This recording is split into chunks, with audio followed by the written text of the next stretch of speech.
Shalom, Israel. Shalom, shalom. Lord willing, we can. Lord willing, this could be an edifying lesson, man. Excuse me.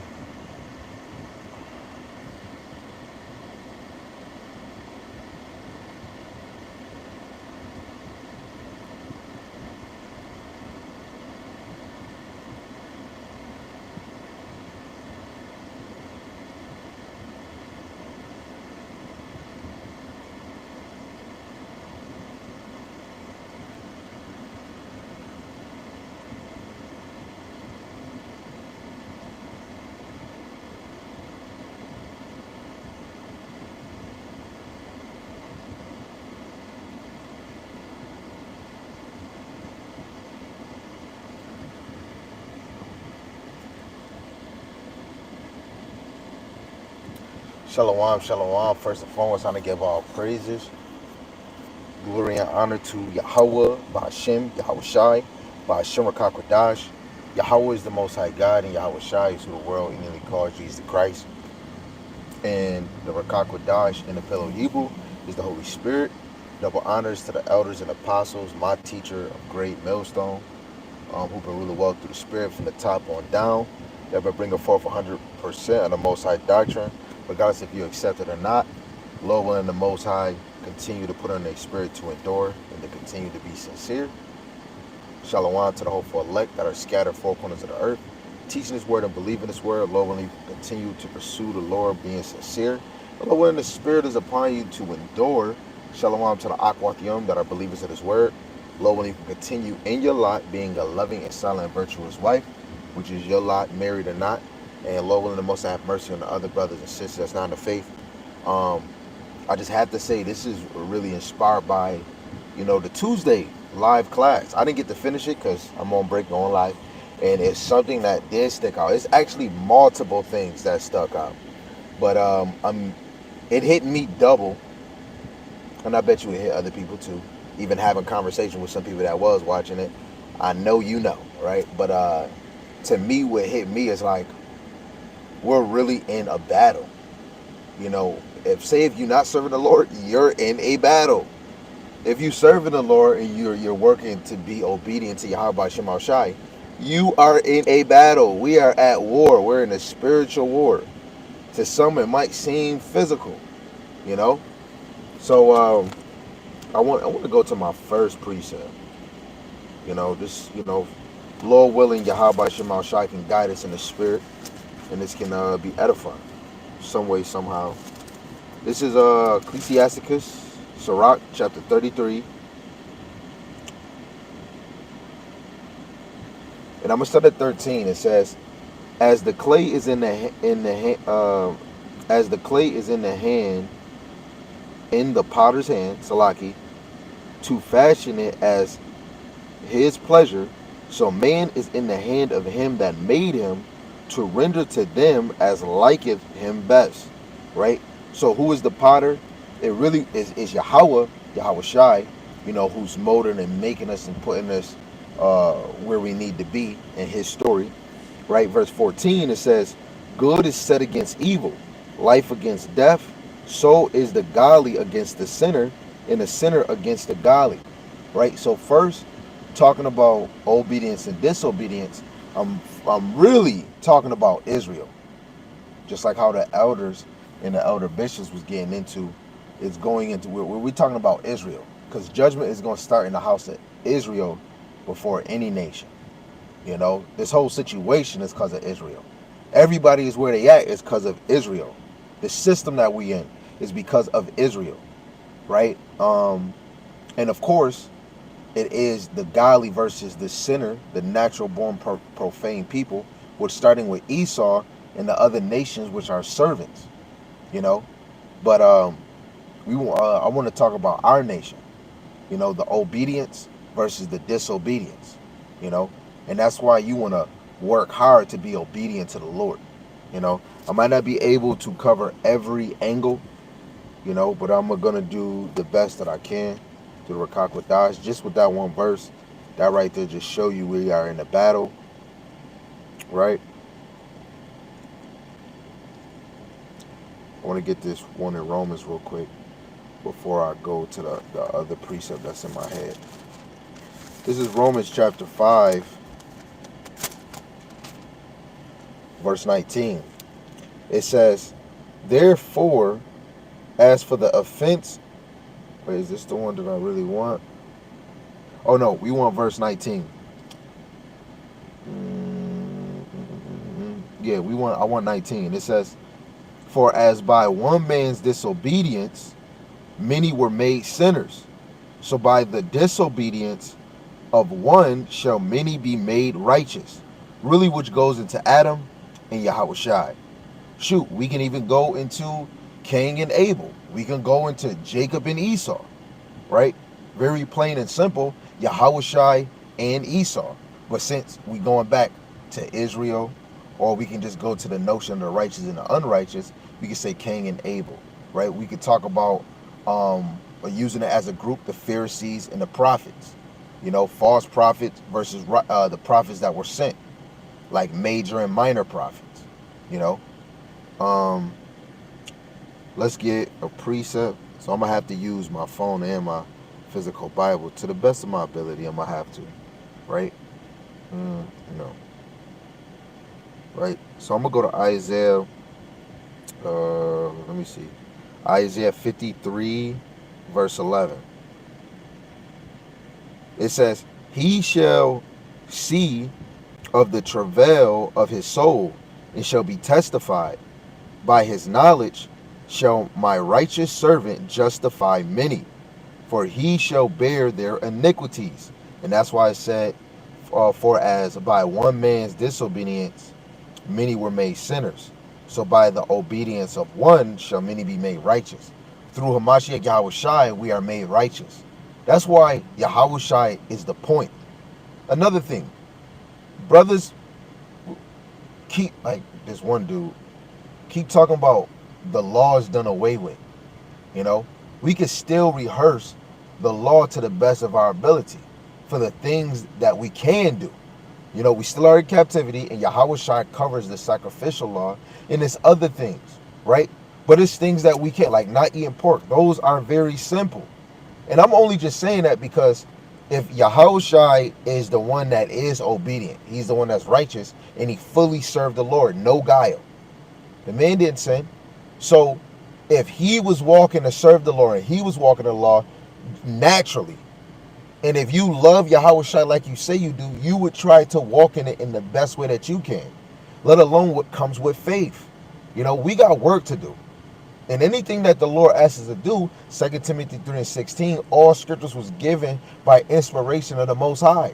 You know, the script, like, we can go into ways of characters like David, and then we can go into characters of Saul, which I might bring out an example of a disobedient or unrighteous man, obedient man that is humble and righteous. You know, at a point in time, Saul was following the ways of the Lord, but it was already destined for him to fall away, you know, because of his heart. You know, it's really angles that you can go into this, but that's Yahushua. Now, verse 12, it says, therefore will I divide him a portion with the great, and he shall divide the spoil with the strong, because he hath poured out his soul unto death. He was numbered with transgressors, and he bare the sin of many, and made intercession for the transgressors. And it said that he will divide him a portion, and that just made me think of, I think that's Luke. Luke, let me see. Luke chapter 12, and I believe that is verse 51. Right? This is Luke chapter 12, verse 51.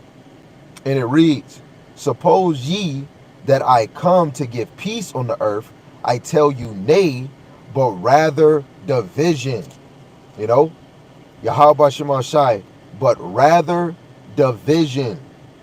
You know, let me get I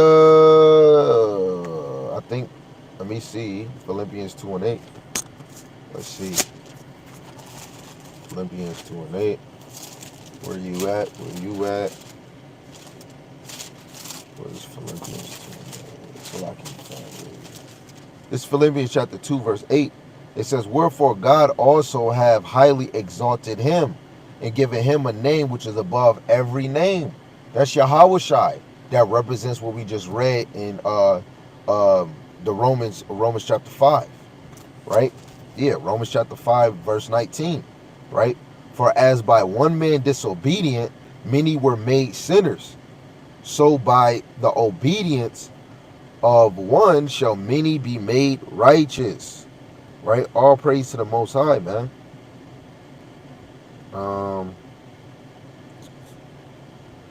Salaki family, I'm trying to make sure I get in there.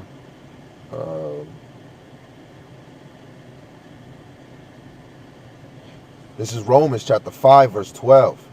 It says, whereby, as by one man's sin enter into the world, and death by sin, so death passed upon all men. For that all have sinned. We can look at what Adam did. You know, he went off to, you know, he got to put his foot down on his wife. Let alone, you got to think of Cain. He killed his brother. Disobedience. You know, let's just keep going. Verse 13, it says, for until the law, sin was in the world, but sin is not imputed when there is no law. Nevertheless, death reigned from Adam to Moses. You know, because now we die. You know, we were supposed to be immortal. There's levels to it. We were supposed to be immortal. But now of Adam and Eve, and then the Cain and Abel, and then so on and so on, like he said, from Adam to Moses, man. We die, bro. Being in his flesh is a full captivity, right? So it says, even over them that had not sinned after the multitude of Adam's transgression, who is the figure of him that was to come, right? Adam was the figure of Yahushua to come. And that goes back to the Romans. You know, one is fit for disobedience and one is fit for obedience. You know, Yahushua is like the complete package of servitude. He showed you how to serve Yahweh Hashem Yahushua, you know.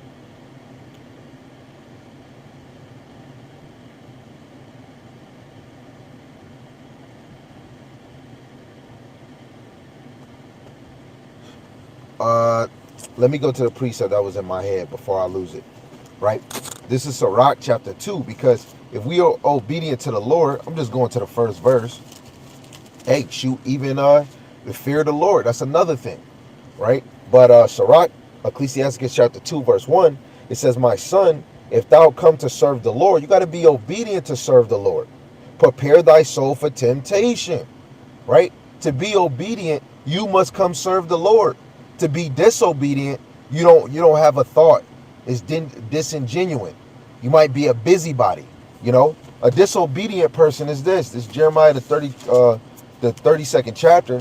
I'm always going to to a classic precept that I'm probably bringing out all the time, because these are the ones that keep you not insane, but it keep you on your toes. You don't never want to turn your back on the Lord, right? This is Jeremiah chapter 32, verse 33. And they have turned unto me the back and not the face. Though I taught them rising up early and teaching them, yet they have not hearkened to receive instruction. So even more, the Lord is talking to a student, men of the Lord. I can't say that the prophets is not back. It's brothers that say, oh, we done with the old covenant. If we done with the old covenant, we don't need to teach then. Some brothers say you don't got to do a law, just have faith. Then we don't need to teach. You don't need a Bible. But make it make sense. The Lord been dealing with his prophets ever since the world began, and the world is still going. You don't think he's not dealing with his prophets? He told his prophets to go to the uttermost part. Let me see if I can get that. We'll go back. We'll go back to disobedience.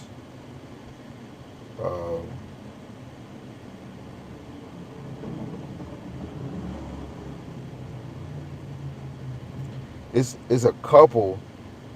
Thou shalt no means come out thence till eyes paid on the most part. Father.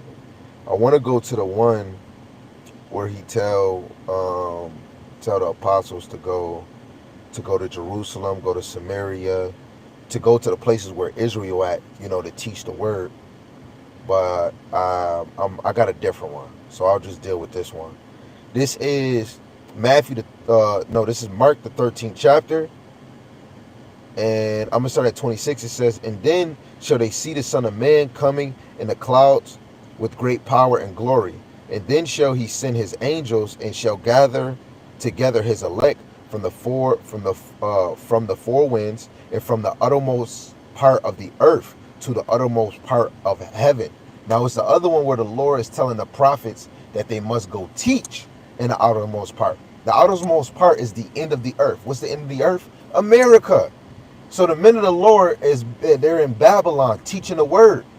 You know, when you think about Isaiah the 13th chapter, if it's talking about Babylon being destroyed, it's people over there making trade, making money, walking past Babylon, and Babylon wasn't destroyed by fire, the way that it's described in these scriptures and these prophecies, because it's talking about America, man. You know, the prophets is out here teaching against disobedience, very plain and simple. And I'm gonna say it again. Gorilla is all for telling people they can do memorial.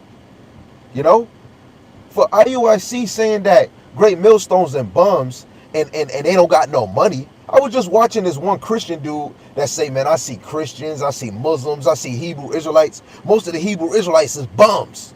They don't even take care of their kids, but they want to go play PlayStation 5. They got their women outside. And I'm like, oh, he ain't talking about Great Millstone, because Great Millstone don't got no women outside at no damn camp. And then at the end of the day, when you go to Matthew the 5th chapter, it's better to be poor. The Lord don't teach prosperity in this thing, man.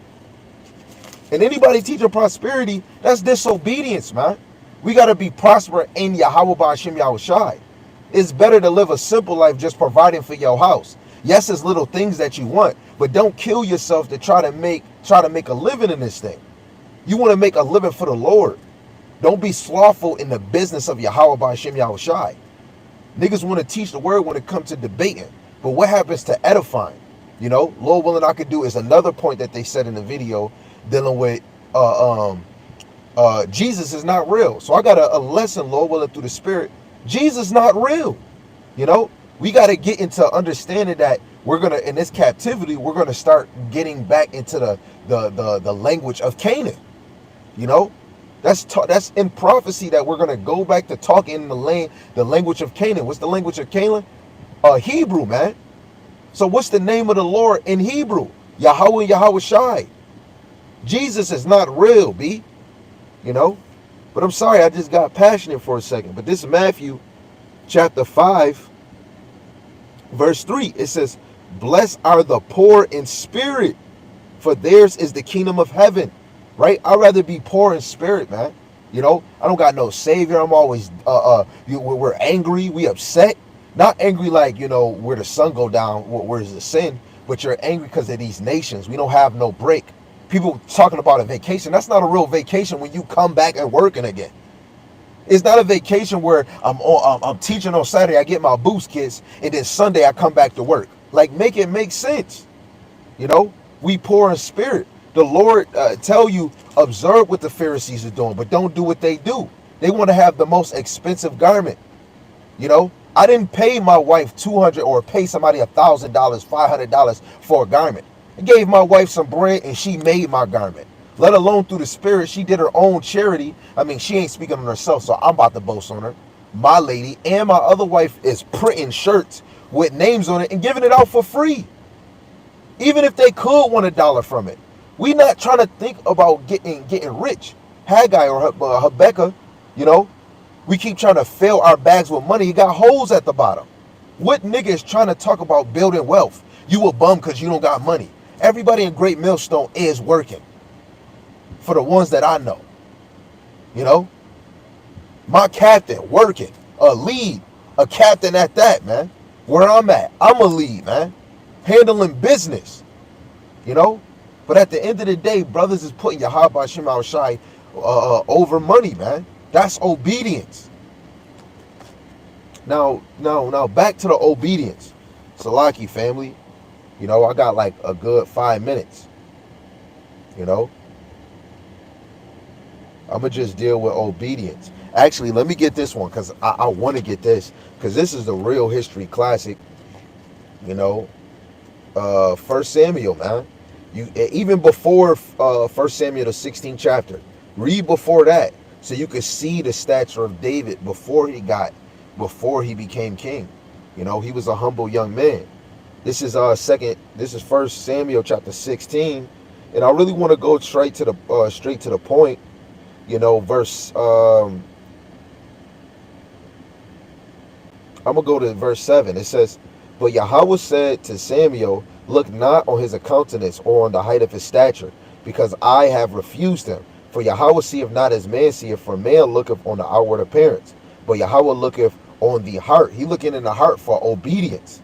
Then Jesse called at uh I'm gonna skip because I want to get to the point because I got to get back to work. Right? So verse 13, just dealing with David, and then Samuel took the horn and oil and anointed him. No, I'm gonna start at 12.